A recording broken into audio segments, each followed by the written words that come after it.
Ladies and gentlemen, let's get one thing straight. Being a smart woman isn't about how many degrees you've earned, how perfect your life looks, or how effortlessly you manage challenges. It's about something much deeper. It's about the way you show up for yourself. It's about how you think, the choices you make, and the kind of life you build. One that makes you proud to wake up every morning. I want to share with you 7 powerful principles that define truly smart women. These aren't just ideas to help you survive. They help you rise. They help you build confidence, earn respect, and create a life that truly belongs to you.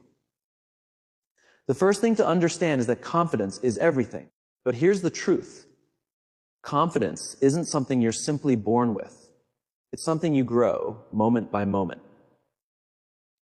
Every time you speak up for yourself, every time you take action despite fear, every time you trust yourself to handle whatever life throws your way, you strengthen that muscle. The smartest women aren't the ones who never feel doubt.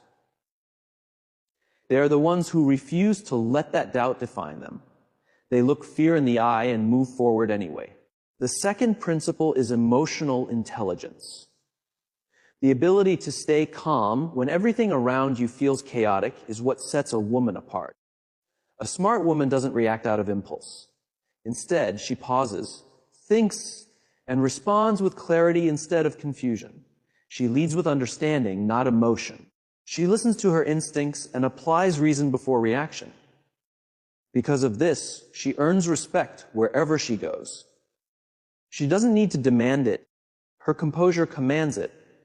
The third principle is something that far too many women overlook: financial independence. If you want real freedom, you cannot depend on anyone else to carry you financially. You don't need to be wealthy, but you must be aware. Know where your money is going.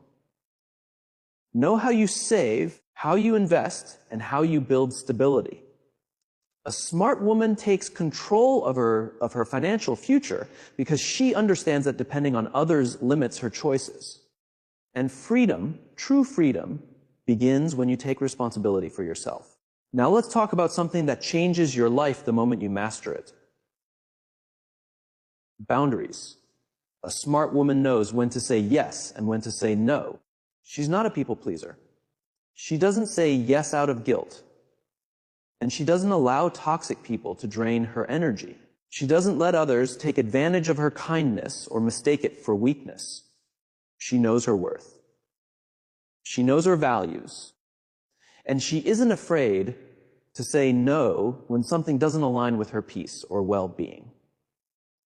The moment you stop letting people cross your boundaries, you begin to reclaim your power. You start standing taller, walking stronger, and living freer. And here's something else that every truly smart woman understands. Learning never stops. The world keeps changing. The people around you keep evolving. If you stop learning, you fall behind. A smart woman reads, listens, questions, and stays curious. She never lets pride or ego stand in the way of growth. She adapts, adjusts, and keeps striving to become a better version of herself every day. So here's the truth. Being a smart woman isn't about knowing everything. It's about being willing to learn. It's about choosing to build confidence, mastering emotional awareness, taking charge of your finances, setting strong boundaries, and committing to lifelong growth. It's about believing that you are worthy of creating a life that feels true to who you are. The decision is yours. Are you ready to become the strongest, most confident, most unstoppable version of yourself? Because she's already inside you. She's just waiting for you to let her out. Confidence isn't about always feeling certain. It's about deciding that no matter what happens, you'll figure it out. The smartest women don't wait until they feel ready. They act first. And with every step, confidence follows. Each time you move forward despite fear, you prove to yourself that you can. That's how real confidence grows. Think about the last time you did something for the first time. Maybe you spoke up in a meeting. Maybe you traveled somewhere alone. Maybe you made a choice that scared you. You might have felt nervous or unsure, but you did it anyway. And look at you. You made it through. It might not have been perfect, but what you gained was worth more than perfection. You gained proof. Proof that you can handle things that once scared you. That's what confidence really is. It's not a trait. It's a skill. And like every skill, it gets stronger the more you practice it. One of the biggest misconceptions is that confidence comes after success. But that's not true. Confidence comes first from taking action, from showing up for yourself, from proving that you can handle what you once thought you couldn't. If you want to feel confident, start by taking small risks every single day. Your brain is wired to protect you. It doesn't care about your dreams or your goals. It just wants to keep you safe. So, when you step outside your comfort zone, your mind floods you with doubt. What if I fail? What if I embarrass myself? What if I'm not good enough? But here's what smart women know: those thoughts aren't facts. They're just fear. Fear trying to keep you small. The key is to move anyway. Take that first step. When your mind tells you to stop, remind yourself, you don't have to feel ready. You just have to begin. That's why confidence and courage are inseparable. Courage comes first. Confidence is what follows. Courage is the seed. Confidence is the bloom. Now let's talk about failure, because it's one of the biggest barriers between women and confidence. Somewhere along the way, we were taught that failure is something to avoid, something that defines us. But that's a lie. The smartest women see failure differently. They see it as part of the process. They know that failure isn't the opposite of success. It's the path to it. Every mistake, every setback, every rejection is feedback. It's information that teaches you what doesn't work and brings you closer to what does. Think of the most confident woman you know. She wasn't born that way. She's faced her own doubts, rejections, and heartbreaks. But she learned to keep going anyway. And each time she rose again, she grew stronger. That's real confidence. Not the absence of fear, but the refusal to be controlled by it. So how do you build that kind of confidence? You practice. Every day, you speak up even when your voice trembles. You make decisions without over-explaining. You take up space without apologizing. And most importantly, you stop waiting for permission. Confident women don't wait for approval to go after what they want. They trust themselves enough to take the first step. They understand that action builds clarity, not the other way around. And here's another truth. Stop comparing yourself to others. The moment you measure your worth through someone else's life, you give away your power.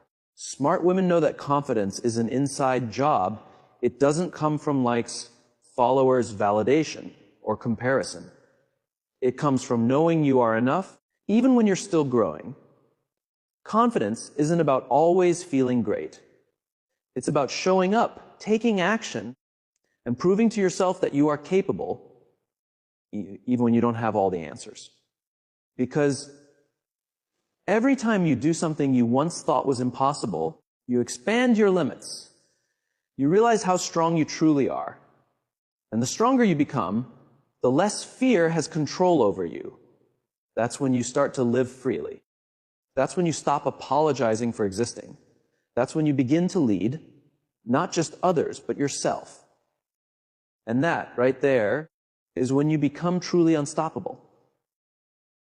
Smart women understand that boundaries aren't walls. They're guidelines for how they deserve to be treated. They don't create boundaries to keep people away. They set them to protect their peace, their time, and their energy. Too often, women are raised to be people pleasers. To say yes when they want to say no, to avoid conflict, and to put everyone else's needs ahead of their own. But here's the truth. If you don't set your own boundaries, someone else will do it for you. And that's how you end up feeling drained, resentful, and exhausted. Boundaries are about respect. Not just respect from others, but self-respect first. If you don't honor your own limits, you can't expect anyone else to. Many women feel guilty when they start setting boundaries because they think it makes them selfish or cold. But smart women know the opposite is true. Boundaries are an act of self-care. They are a quiet statement of confidence that says, this is what I will accept, and this is what I won't. It's not arrogance, it's clarity. So how do you begin setting boundaries? You start by getting honest with yourself. Ask, what are my limits? What drains my energy? What makes me feel unappreciated or disrespected?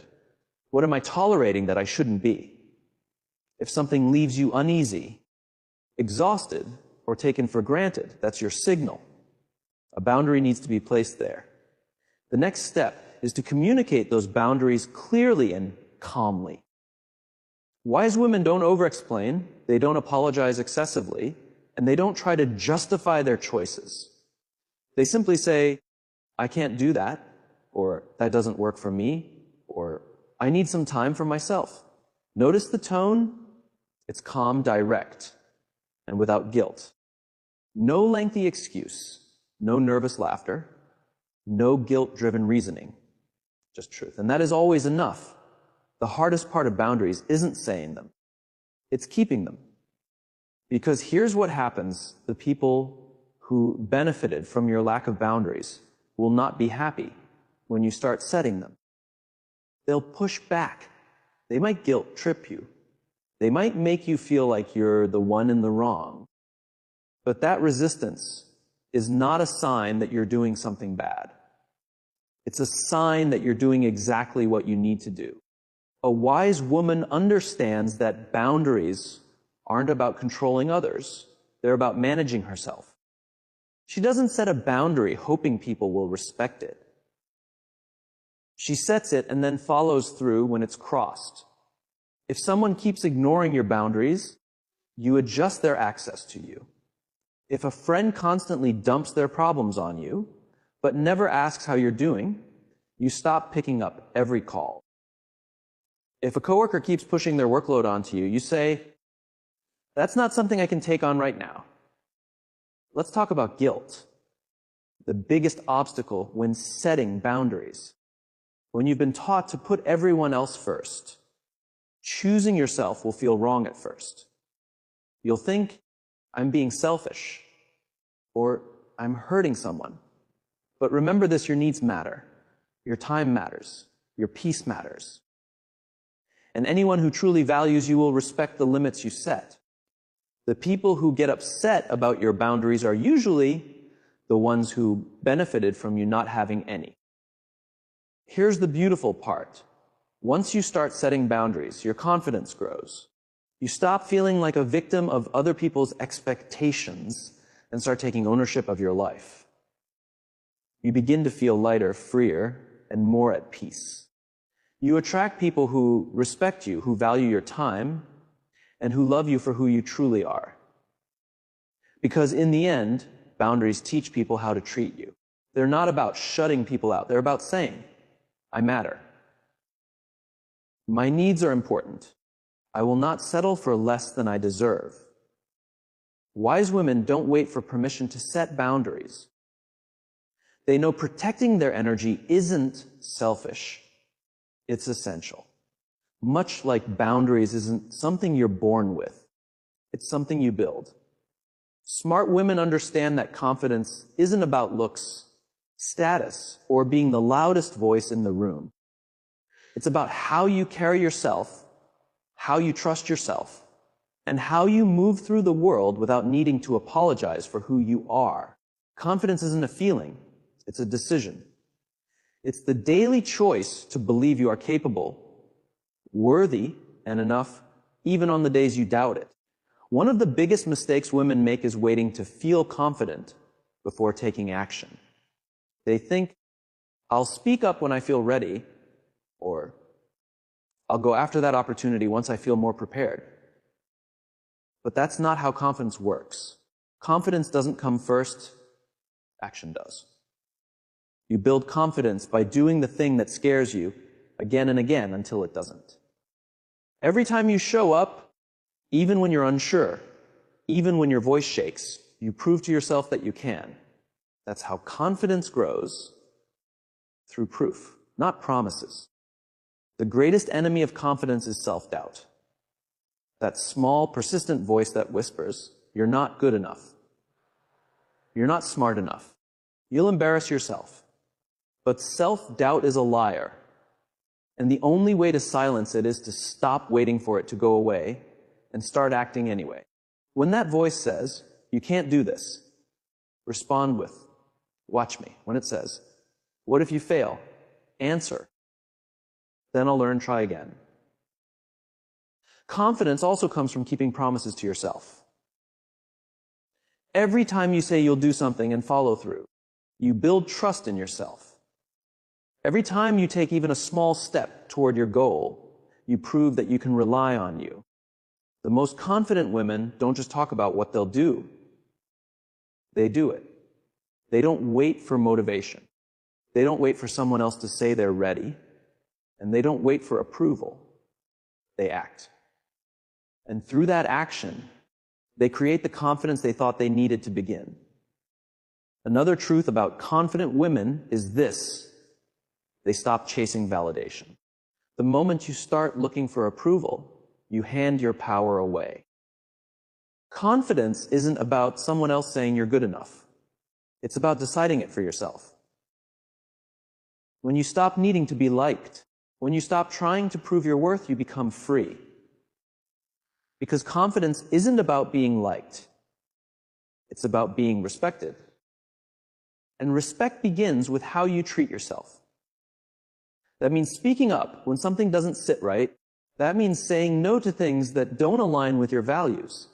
That means walking away from situations and people that make you feel small. And it means embracing who you are, flaws and all, without apology. Confident women don't shrink to make others comfortable. They don't dim their light so others can shine brighter. They take up space. They use their voice. And they understand that their worth is not up for debate. Confidence isn't just mental, it's physical too. It shows in your posture, your tone, your presence. When you walk into a room, how you hold yourself speaks before you say a word. Shoulders back, chin up, eyes forward. You don't need to feel confident to look confident. And the moment you start looking confident, you begin to feel it. Research shows that the way you hold yourself changes how you think and feel. So if you want to feel stronger, start by standing like you already are. And here's something every confident woman understands. Failure isn't the opposite of success. It's a part of it. Every confident person you admire has failed more times than they can count. The difference: they didn't let those failures define them. They saw each one as proof that they tried, learned, and grew. At the end of the day, confidence isn't something you wait for. It's something you create. It's not about being fearless. It's about taking action despite fear.